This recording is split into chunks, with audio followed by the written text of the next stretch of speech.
सुबह की ठंडी हवा चल रही थी।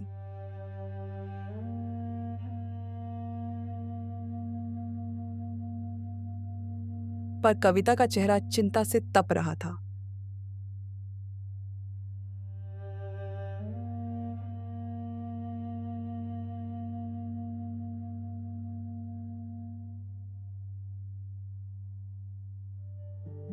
रसोई में गैस धीमी जल रही थी। दूध खत्म हो चुका था और घर के खर्चे सिर पर थे।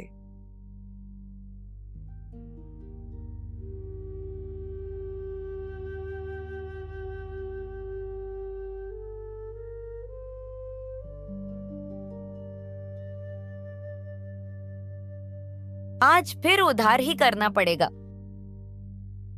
दूध वाले ने तो पहले ही मना कर दिया है। राशन वाला कल की बकाया याद दिला रहा था। ऊपर से मकान मालिक रोज ताना मारता है।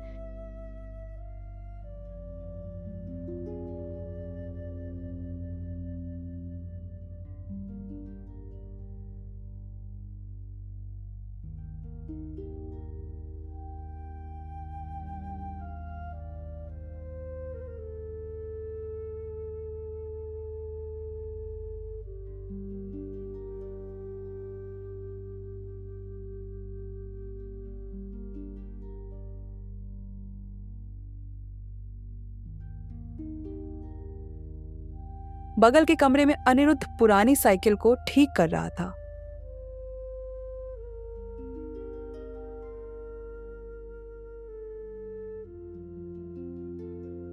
उसके चेहरे पर संतोष का भाव था, लेकिन आंखों में थकावट साफ झलक रही थी।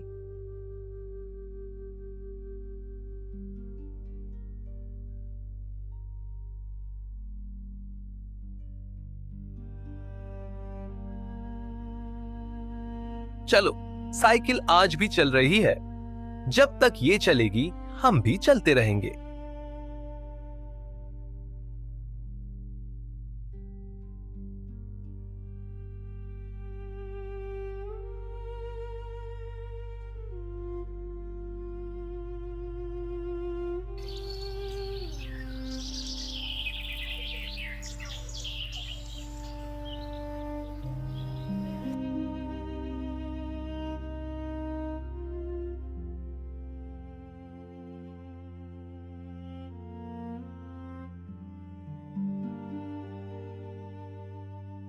कभी कभी लगता है ये ईमानदारी का बोझ ही हमारी सारी खुशियां खा गया।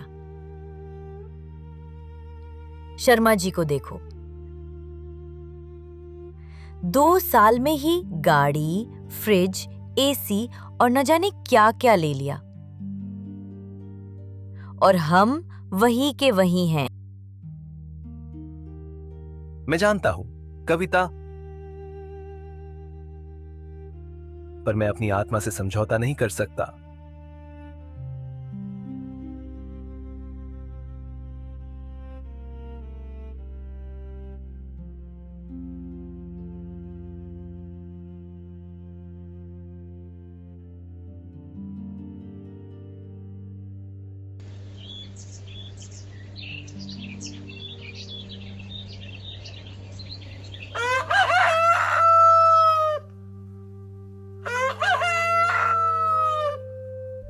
दफ्तर में भी हालात आसान नहीं थे। अनिरुद्ध एक बैंक क्लर्क था, जहां रोज कोई न कोई लालच लेकर आता। भाई साहब, जल्दी प्रोसेस कर दीजिए, जरा भी देरी नहीं चाहिए।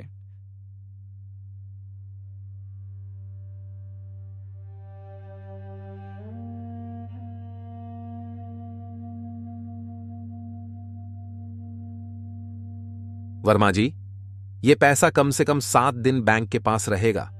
चाहें तो एफडी बना दें, ब्याज बैंक को मिलेगा।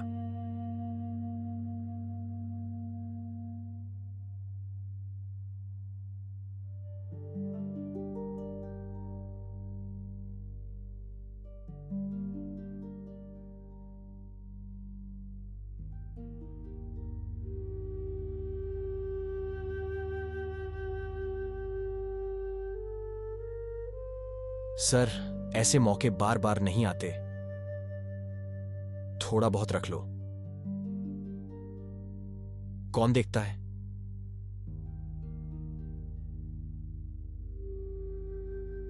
मैं वो आदमी नहीं हूं रोहित। तुम ये सब मुझसे दूर रखो।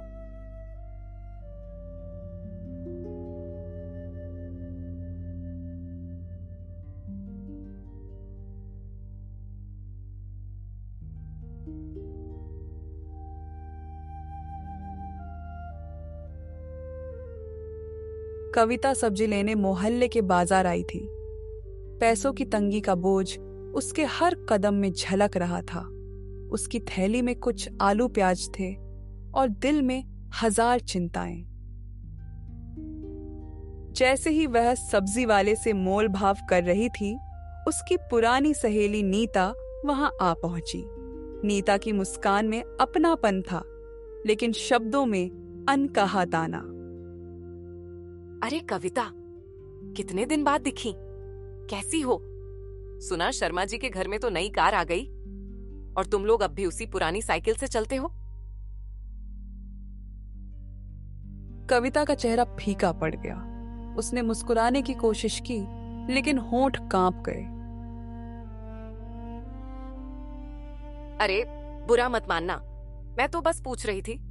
वैसे सुना है अनिरुद्ध अभी भी उसी छोटी सी नौकरी में है। कविता ने कोई जवाब नहीं दिया। उसके हाथ में थैली और मजबूती से पकड़ गई। आंखों में नमी भर आई, पर उसने सिर झुकाकर अपनी खरीदारी पूरी की।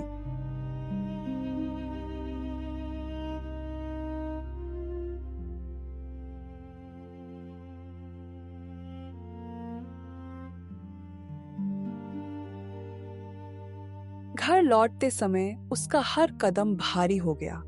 शब्दों का बोझ उसके दिल पर किसी चट्टान सा बैठ गया। मोहल्ले की बातें उसके आत्मविश्वास को हर दिन थोड़ा और तोड़ देती थी।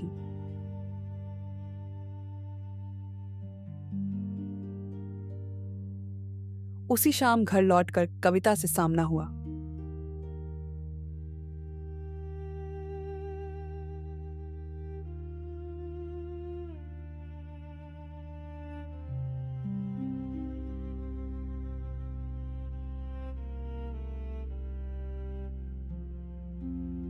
कुछ सोचा है? कब तक ऐसे ही चलेगा?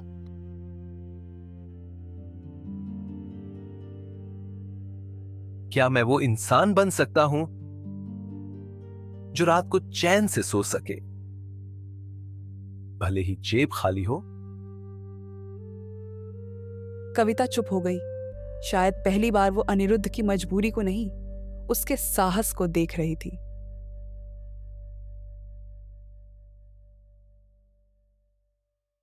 समय बीत रहा था, पर आर्थिक हालात अभी भी जो के त्यों थे। अब समस्या केवल पैसों की नहीं रही, रिश्तों की भी हो चली थी।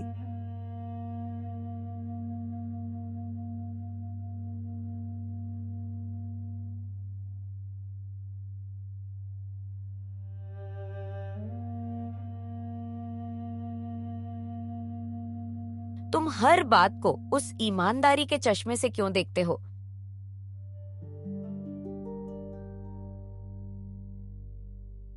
कभी कभी कुछ गलत भी सही होता है, अगर वो परिवार को बचाने के लिए हो।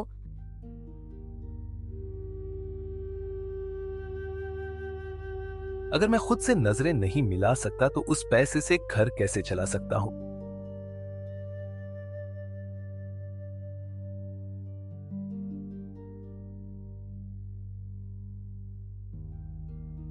इसी बीच एक पूर्व सहकर्मी रोहित, जो अब एक प्राइवेट कंपनी में ऊंचे पद पर था, घर मिलने आया।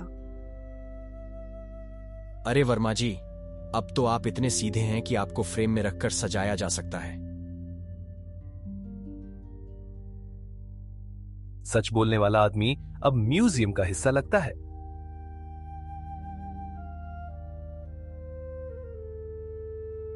सीधे मुद्दे पर आता हूं। हमारे प्रोजेक्ट में आपकी जरूरत है। सैलरी तिगुनी और बस थोड़ी सी लचीलापन चाहिए।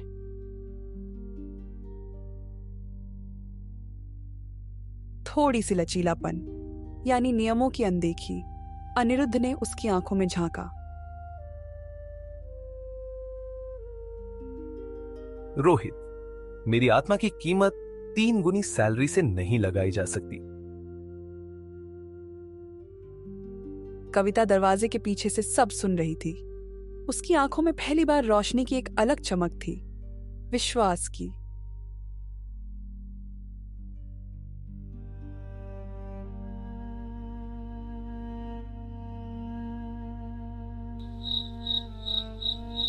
सर्दियों की एक ठिठुरती रात थी।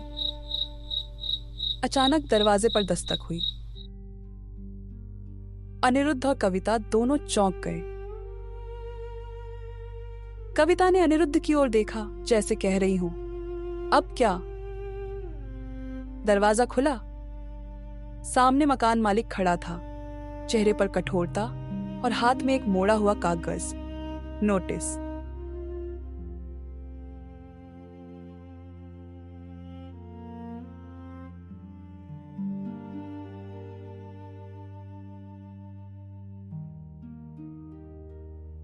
माफ कीजिए वर्मा जी, 6 महीने से किराया नहीं मिला। मैंने बहुत इंतजार किया, लेकिन अब मुझे मजबूर होना पड़ रहा है। अगले हफ्ते तक घर खाली कर दीजिए, वरना मुझे कार्रवाई करनी पड़ेगी। अनिरुद्ध की आंखों में निराशा थी, लेकिन चेहरे पर कोई शिकन नहीं। कविता पीछे खड़ी सब सुन रही थी। उसकी सांसें भारी हो रही थी। मैं समझता हूं, हम कोशिश कर रहे हैं, बस थोड़ा और समय चाहिए। वर्मा जी, मैंने जितना हो सकता था उतना इंतजार किया है। मेरे भी अपने बकाया हैं। अगले हफ्ते से ज्यादा इंतजार नहीं कर सकता। मकान मालिक चला गया, लेकिन उसके शब्दों की गूंज कमरे में देर तक तैरती रही। अब क्या करेंगे अनिरुद्ध? हर रास्ता बंद होता जा रहा है। लगता है किस्मत भी हमें आजमाने पर तुल्ली है। शायद वही जो अब तक करते आए हैं, संघर्ष। ये लड़ाई अब आसान नहीं होगी कविता, लेकिन हमें हार मानने का हक नहीं है। कविता चुपचाप बैठी रही। उसका चेहरा थकान और डर से भरा था, लेकिन आंखों में कहीं गहराई में एक छोटी सी उम्मीद बाकी थी। कभी कभी सोचती हूँ, अगर हम थोड़े समझौते कर लेते तो शायद ये दिन नहीं देखने पड़ते। और अगर समझौता कर लिया तो फिर हम वही नहीं रहेंगे जो आज है। हमारे पास ज्यादा कुछ नहीं है, लेकिन हमारी सच्चाई अब तक हमारे साथ खड़ी है। कविता ने अनिरुद्ध की ओर देखा। उसकी आंखों में कोई जवाब नहीं था। दोनों बिना कुछ कहे अपने कमरे में चले गए। बाहर हवाओं की आवाज थी, भीतर बस उनके दिलों की धड़कनें। थकान और चिंता से भरे उस पल में भी उनके बीच एक अनकही मजबूती थी, साथ होने की ताकत। अगली सुबह कविता ने पुरानी अलमारी खोली। सालों से धूल खा रही किताबें उसके सामने थीं। एक एक किताब जैसे उसके पुराने दिनों की याद दिला रही हो। कभी ये किताबें उसके रोज के साथी हुआ करती थीं, पर आज इन्हें देखकर उसके दिल में एक नई उम्मीद जगी।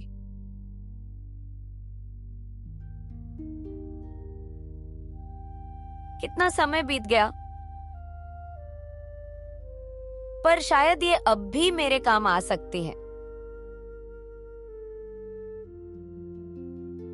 किताबों के पन्ने पलटते ही उसे अपने पुराने टीचर वाले दिन याद आने लगे।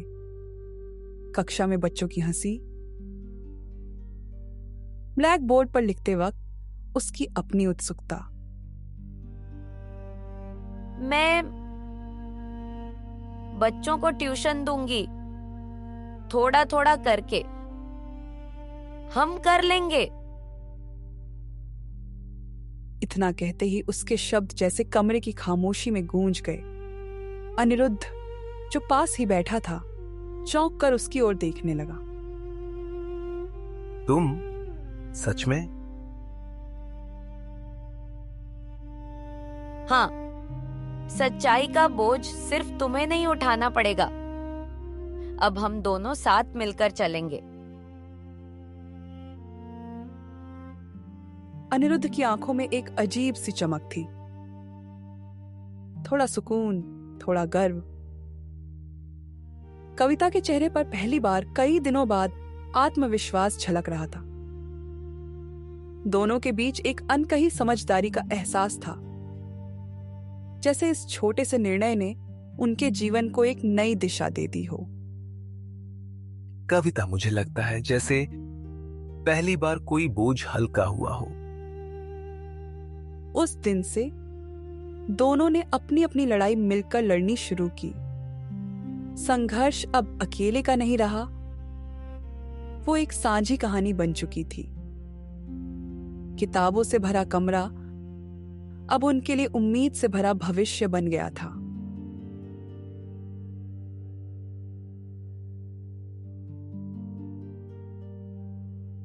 अगली सुबह कविता ने पुराने बक्से से अपनी किताबें निकाली।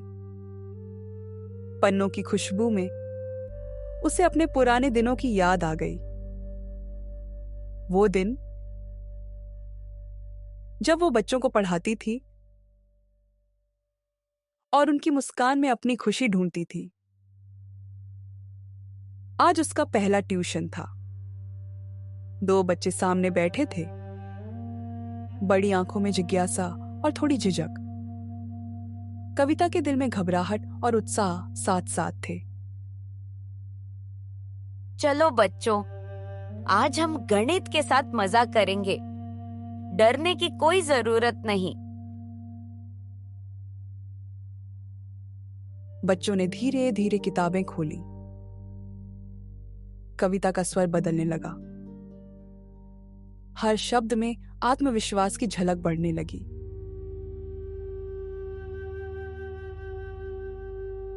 देखो, सीखना मुश्किल नहीं होता, बस सही तरीके से समझो तो सब आसान लगता है।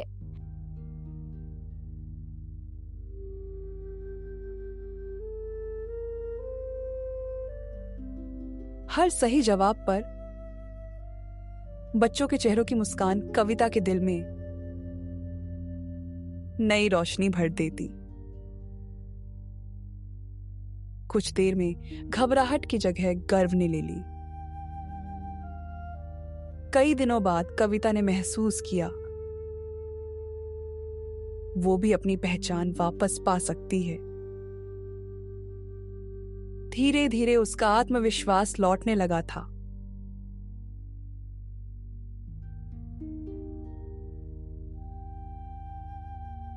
कुछ हफ्तों से बैंक में जांच चल रही थी। हर कोई चिंतित था। नामों की सूची में कई बड़े बड़े लोग थे, पर एक नाम बार बार साफ निकल रहा था, अनिरुद्ध वर्मा। वर्मा जी, हमने आपकी हर एंट्री, हर रसीद और हर दस्तावेज को क्रॉस चेक किया। क्या आपको पता है, एक भी गलती नहीं मिली। यह कैसे संभव है, जबकि सबकी फाइलों में गड़बड़ी है? सर, मैंने हमेशा ये काम अपने कर्तव्य की तरह किया है। मेरे लिए यह सिर्फ नौकरी नहीं, भरोसे का सवाल है। भरोसे का सवाल? बहुत कम लोग ऐसा सोचते हैं। आप जानते हैं, इस घोटाले में कई लोगों की नौकरी जा सकती है। अगर मैं भी उस राह पर चलता तो आज यहां खड़ा नहीं होता। मेरे लिए ईमानदारी सबसे बड़ी पूंजी है।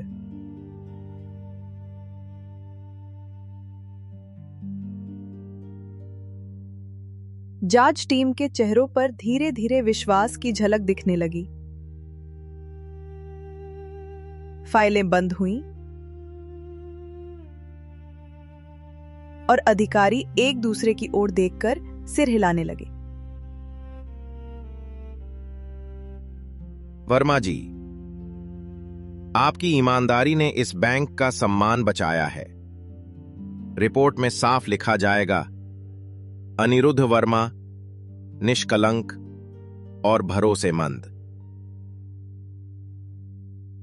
रिपोर्ट के बाद मैनेजर को सस्पेंड कर दिया गया और अनिरुद्ध को एक नई शाखा की जिम्मेदारी के साथ प्रमोशन की पेशकश की गई। धन्यवाद सर, लेकिन मुझे यहीं रहना है। जहां से सीखा वहीं सेवा करना चाहता हूं। उस क्षण पूरे बैंक में यह संदेश फैल गया, ईमानदारी की राह कठिन है, पर उसका फल मीठा होता है।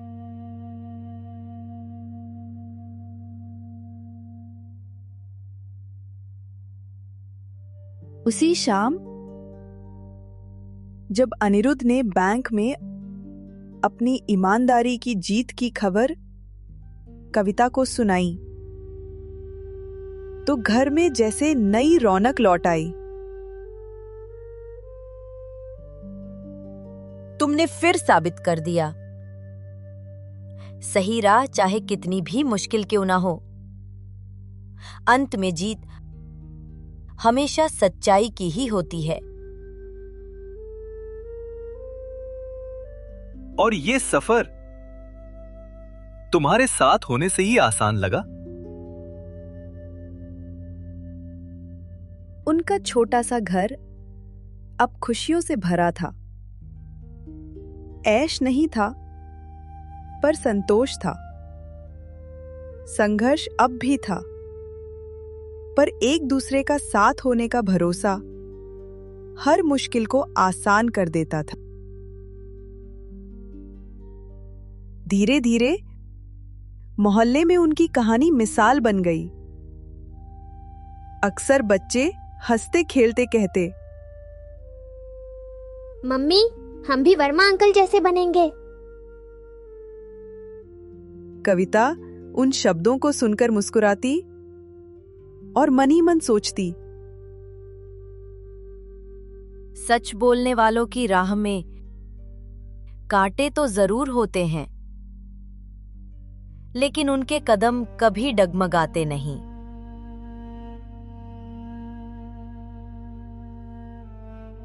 उस पल कविता और अनिरुद्ध को महसूस हुआ, संघर्ष ने उन्हें थकाया जरूर, पर सच्चाई ने उन्हें वो गर्व दिया जो किसी भी ऐशो आराम से बड़ा था।